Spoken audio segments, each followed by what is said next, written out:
मैं समझता हूं अगर आज फेयर इलेक्शन हो तो इमरान खान साहब जीते पीटीआई में। ये टारगेट अपनी जमात के इलेक्शन का ही बता देना। आप ऐसे बात कर रहे हैं जैसे आपकी जमात में बड़े खूनी इलेक्शन होते हैं, चेयरमैन पार्टी प्रेसिडेंट के आगे 5-5 कैंडिडेट्स होते हैं। भैया वहाँ 3 बंदे होते हैं, सारे हाथ उठा के ओके कर देते हैं, वो इलेक्शंस हैं। तो तरीका तय कर लेना। आपको किसी ने मना किया आपका था, फॉर्मूला होना चाहिए कि इलेक्शन का भी ड्रामा करने की जरूरत नहीं है, बस तय कर लें। मालिक साहब नाराज ना हो, तरीकाकार तय कर लेना। मैं तो सिर्फ उसके हिपोक्रेसी जो है आपके सामने ला रहा हूं। आप ये तय कर लें कि आपने हाथ उठा के इलेक्शन नहीं करवाना, उसके बाद हाथ उठा के इलेक्शन मत करवाएं। आप लिख दें कि हमारा तरीकाकार ये होगा कि भाई किसी ने स्टेज के ऊपर आना है तो वो अभी आ जाए और हम हाथ खड़े करवा लेते हैं, और हाथ खड़े करवा के काउंट करवा लें जैसे असेंबली में होता है। लेकिन जब आप 5 वॉल्यूम्स की किताब लिखें कि मुल्क में ट्रांसपेरेंसी आएगी कैसे और पार्टी के अंदर जमहूरियत आएगी कैसे, और उसके बाद हिपोक्रेसी करें, तो लोग फिर परेशान होते हैं। तो मैं बाहर इमरान की गलती ये है कि उन लोगों ने एक बड़ा कॉम्प्रिहेंसिव प्रोसीजर बनाया, उसको वायलेट कर दिया, उसका नतीजा भुगत रहे हैं। आप लोगों की फिलॉसफी ये है कि जरूरत ही नहीं है, ना कॉम्प्लिकेटेड बनाओ ना सिंपल बनाओ, बस जैसे चल रही है पीपल्स पार्टी की बात चल रही है, आपकी बादशाहतें चलती रहे। उसकी गलती है कि उसने ये आइन क्यों बनाया। मैं आपको इस पहली बात एक एक करके आपकी बात का जवाब देता हूं। पहली बात तो ये है कि मैं जिस चीज को हाईलाइट कर रहा हूं वो खान साहब की हिपोक्रेसी है, और जिसको आप मोहब्बत से यू टर्न कहते हैं और जिसको वो सियासत में कहते हैं ये तो लीडर का खासा होता है। यानी एक शख्स जो पार्टी इस बुनियाद पे बनाए कि हिपोक्रेसी जो है वो जमहूरियत का खासा है और स्टेट्समैनशिप की महराज जो है वो हिपोक्रेसी है, और उसकी एग्जाम्पल जब दें तो फिर परेशानी हो और बार बार आप घूमें। अरे भाई, आप लोगों को बेवकूफ़ बनाने के लिए वो बना रहे थे। किताब जो आपने लिखी, जो आइन आपने बनाया, वो लोगों की आंख में धूल झोंकने का जरिया था। वो क्या चीज़ थी, वो बनाने की ज़रूरत क्या थी। दूसरी बात यह है कि आप दूसरी पार्टीज को क्रिटिसाइज करें। मैं ये समझता हूं अगर इमरान खान साहब भी किसी सिंपल तरीके से कोई सिंपल मगर फेयर और ऑनेस्ट तरीकाकार तय करते तो आपके ख्याल में इमरान खान साहब को कोई पार्टी की लीडरशिप से हरा सकता है?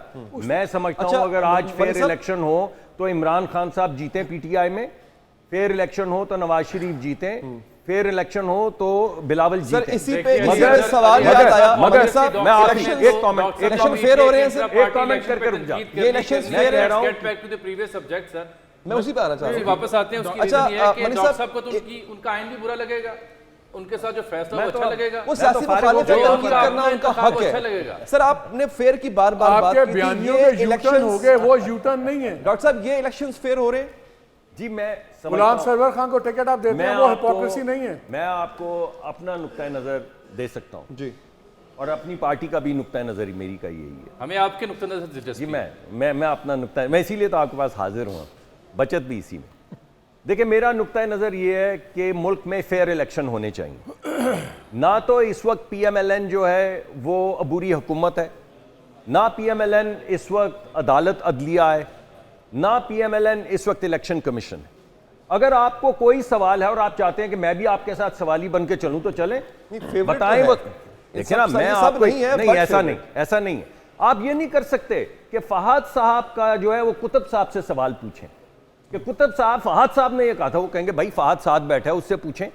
और मैं भी आपको यही कह रहा हूं कि फहद साहब का सवाल फहद साहब से पूछें, और अगर आपको कोई एतराज है तो उठाएं।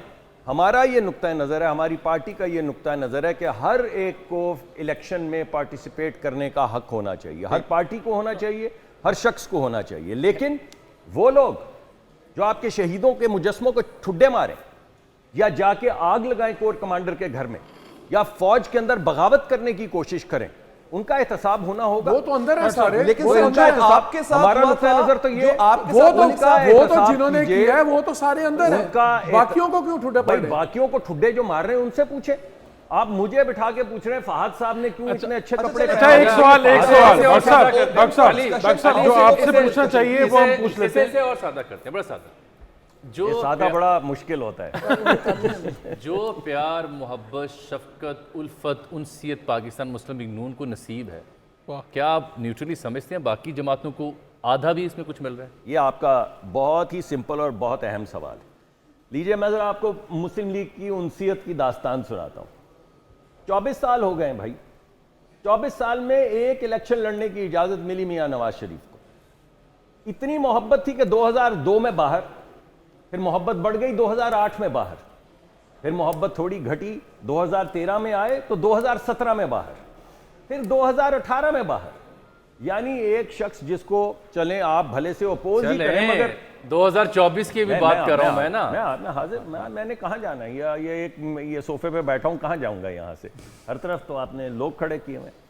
मैं ये कह रहा हूं भाई कि एक शख्स जिसको आप ये तो मान लें, आप कहें कि हम इससे अग्री नहीं करते मगर लीडर तो मानते हैं, क्या उससे मोहब्बत होगी कि 25 साल में एक इलेक्शन लड़ने की इजाजत मिली, एक, और दूसरे इलेक्शन में अगर वो आ गए हैं तो आप कह रहे हैं कि ये क्या मोहब्बत है यार, नामुराद फिर बुला लिया, ये क्या बात हुई। यानी मियां नवाज शरीफ के दो ठिकाने होने चाहिए, या जेल और या मुल्क बदरी। ये तो और इसके अलावा अगर कोई भी, इसके अलावा अगर वो जेल में नहीं है और अगर वो मुल्क बदर नहीं है तो इसका मतलब क्या है? डॉक्टर साहब आपने इसका मतलब है बहुत मोहब्बत हो। डॉक्टर साहब आपने बताया कि अगर आज फिर इलेक्शन हो पीटीआई के अंदर तो इमरान खान मुंतखब हो जाएंगे, अगर पाकिस्तान के अंदर फिर इलेक्शन हो तो कौन मुंतखब? जी मेरा ख्याल में हम इलेक्शन जीत जाएंगे, नून लीग जीत, बिल्कुल हमारा ये ख्याल है कि हम जीत जाएंगे, और मैं उसकी वजह बता देता हूं। मैंने मियां नवाज शरीफ के से बात शुरू की थी, उसी तसलसल को लेकर चलता हूं। 2013 में मैं सियासत में आया, उससे पहले ना मेरे खानदान का ना मेरा, ये मेरी वाहिद जो पावरफुल आदमी मेरे दोस्त थे ये मालिक साहब थे, उससे पहले इनको मालूम है ये बात। तो 2013 में मैं आया सियासत में, उस वक्त मुल्क के अंदर शहरों में 12 से 14 घंटे और दही इलाकों में 18 घंटे से 20 घंटे लोड शेडिंग हो रही थी। 3.5 साल के अंदर सिफर कर दी लोड शेडिंग। 12,000 मेगावाट बिजली लगाई जो पाकिस्तान की तारीख में ना पहले लगी ना बाद में लगी। 1.2 बिलियन क्यूबिक फुट के गैस के कारखाने लगाए जिसके जरिए लोगों की जिंदगी में सहूलत पैदा हुई। कारोबार जो ठप हो चुके थे, यानी बिजली ना होने की वजह से ये लाहौर के इर्द गिर्द किसी इलाके में, इंडस्ट्रियल इलाके में शिफ्ट नहीं पूरी एक चलती थी, एक शिफ्ट नहीं चलती थी। दोबारा से एनर्जाइज किया इंडस्ट्री को, 2% जो इजाफत आई वो सिर्फ इंडस्ट्रियल एक्टिविटी की वजह से आई। उसके अलावा ये आपके जो एचएसएन कॉलेज, आप तो माशाल्लाह वहां के पढ़े हुए हैं, गरीब बच्चों का एचएसएन कॉलेज, ये जिसको आप मैग्नेट स्कूल अमेरिका में लंदन में कहते हैं, और यहां पे क्या भला सा नाम, दानिश स्कूल, ये गरीब आदमी के लिए मैग्नेट स्कूल थे, गरीब आदमी का एचएसएन कॉलेज था या गरीब आदमी का ग्रामर स्कूल था। ये कहां से खड़े हो गए? और ये जो हर डिस्ट्रिक्ट के अंदर सीटी स्कैन लगा दिया ताकि लोग मर ना जाएं डिस्ट्रिक्ट से निकल के लाहौर आते आते, ये किसने लगा दिए? और ये 8,000 10,000 मील का जो सड़कों का जाल था, जिसमें 1000 किलोमीटर की तो मोटरवेज थी, उसके अलावा जिसको पंजाबी में कहा गया सौखे, क्या पक्कियां सड़कें, सौखे पेंडे, फार्म टू रोड जो सड़कें थी, ये किसने बनाई? ये 4 साल में सब कुछ हुआ। अगर 20 साल के तसलसल से जमहूरी तरीके से कभी हम हारते कभी जीतते, मगर एक तसलसल से ये मामला आगे चलता तो पाकिस्तान कहां पहुंचता। अब ये मुकदमा अगर हम लोगों के सामने रखेंगे तो क्यों नहीं जीतेंगे? लेकिन सर वो 16 माह की जो गवर्नमेंट है, जो डुगो के इत्तेहादी गवर्नमेंट है, आपने ऐसा एक मंजर कशी की है कि मेरे आंसू आ गए मेरे आंखों में। तो मुझे लगा कि मैं दूध की नहरों में डूब गया हूं और शहद गिर रहा है छत पे से।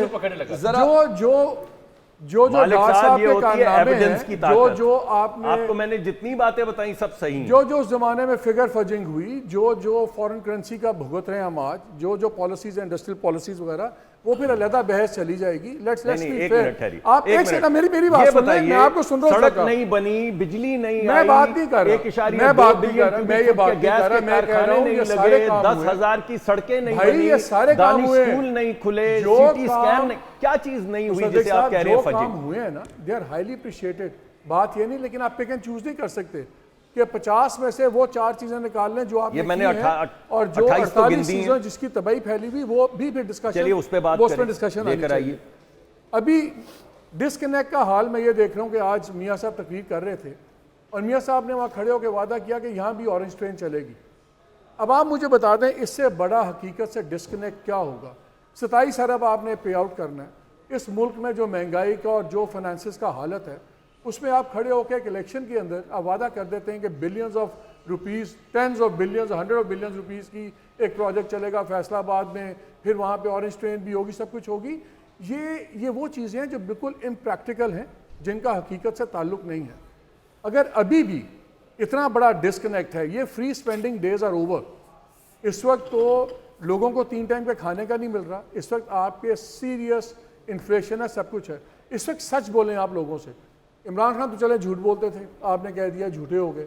मैंने तो हिपोक्रेट कहा था, आपने झूठा। आप लोग तो सच बोले, जो आप वादे कर रहे हैं दे आर नॉट रेयर। अभी करते हैं। अच्छा, बिलाल साहब का भी सवाल है, वो भी साथ प्लीज। मालिक साहब की बात को आगे बढ़ाना चाहता हूँ कि ये बात जो डिस्कनेक्ट ही कर रहे हैं, ये बात उस वक्त कनेक्ट ज़रूर होती अगर इस बात को तब कहा जाता जब इसकी एक फिजिबिलिटी बन चुकी होती और ये जाहिर हो चुका होता कि यहाँ पे इस बात की वाकई नीड है, और फिर वहाँ पे आप बिलियन ऑफ डॉलर लगाएं, बिलियन ऑफ रुपीज़ लगाएं, ऑरेंज या येलो ट्रेन बनाए, वो फिर बात भी बनती है। लेकिन इस बात को एक पॉलिटिकल सिनेरियो के लिए इस्तेमाल करना मेरे ख्याल में ये एक मैं जुमला कहना चाहता हूँ, देखिए ये अगर 76 साल की तरक्की एक तरफ देखें और 4 साल की एक तरफ देखें तो 4 साल बड़ा क्रेडिबल है, इस पर कोई दो राय नहीं है। लेकिन अगर ये वाकई इतने कॉन्फिडेंस की बात है तो फिर ये 5-5 जगहों से खड़े क्यों होते हैं, खुद ही अपने कॉन्फिडेंस को शेक क्यों करते हैं?